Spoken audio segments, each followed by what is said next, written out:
What's good in your hood, fam? It's your man RD, baby, back on these mean A streets of Texas. Finally,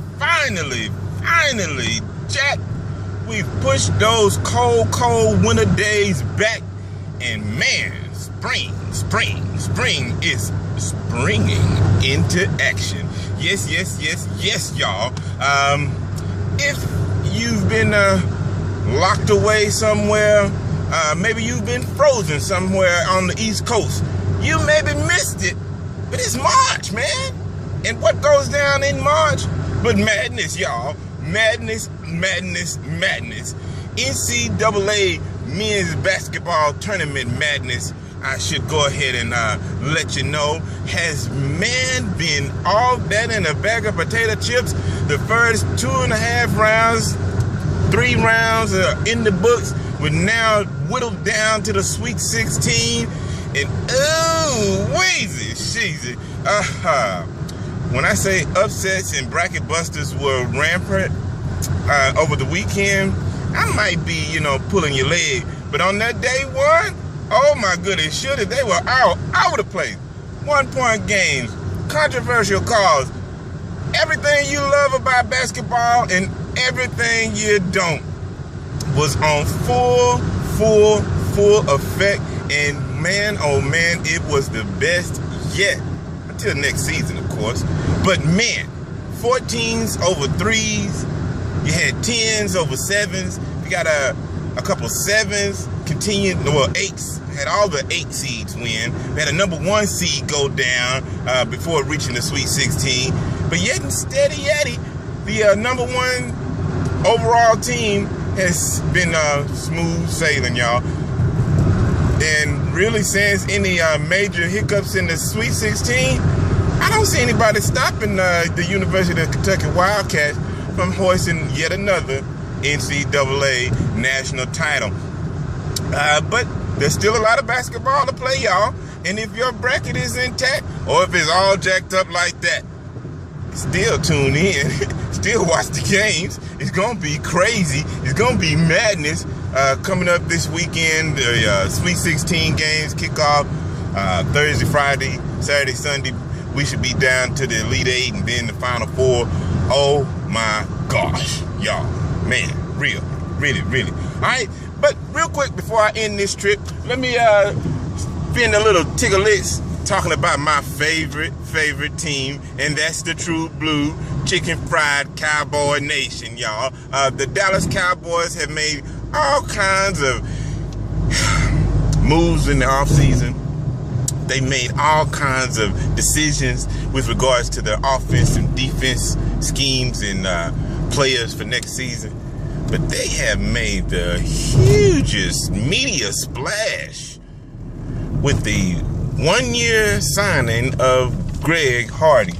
Let me just bring you up to speed on the Hardy Chronicles. Greg Hardy was a phenomenal, or is, I should say, because he still plays. One day we hope he'll get to play.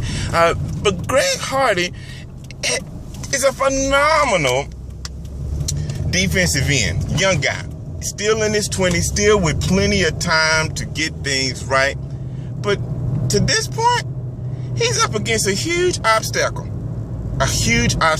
Self-inflicted, I believe, simply because of you got to watch the company you keep. And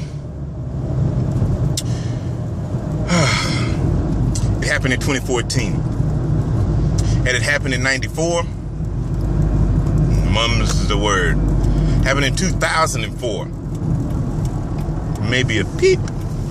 But because it happened in 2014 on the heels of what was, what is, what will forever be, Ray Rice slugging the MF and you know what out of his soon-to-be bride, Greg has got some trepidation ahead of him. The NFL hasn't decided on whether or not they're going to remove him from the commissioner's exempt list, which has prompted the Carolina Panthers to go ahead and cancel his contract, making him available for Dallas to sign.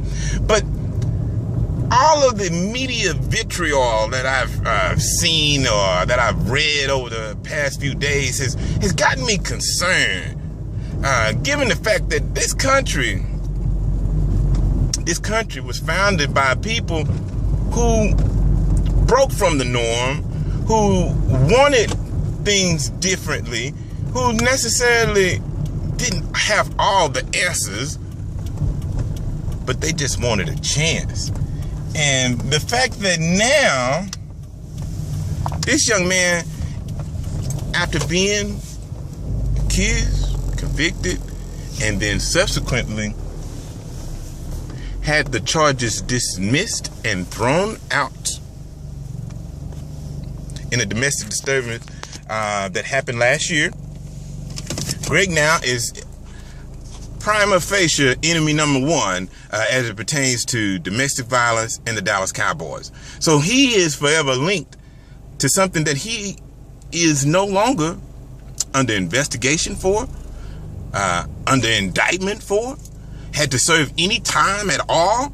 And why, may you ask? You may say, well, he just paid the girl off to keep her quiet.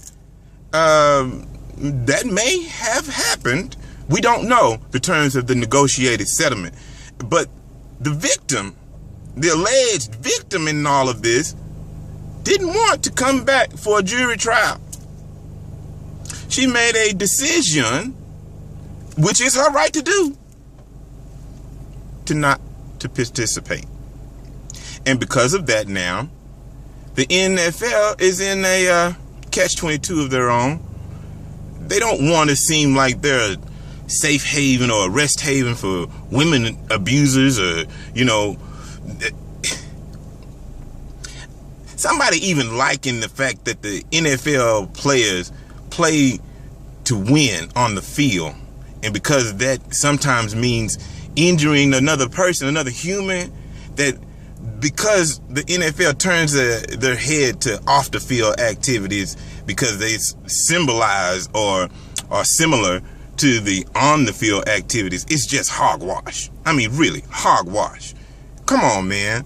This country, this time in our lives, the court of public opinion holds all the cards.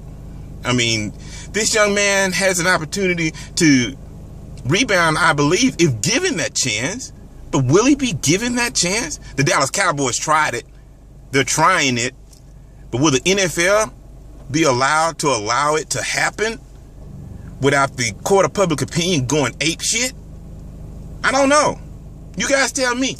What do you think about Greg Hardy coming to the Dallas Cowboys? Is it a good thing? I know on the field it looks like a spectacular thing, but we haven't even seen him play.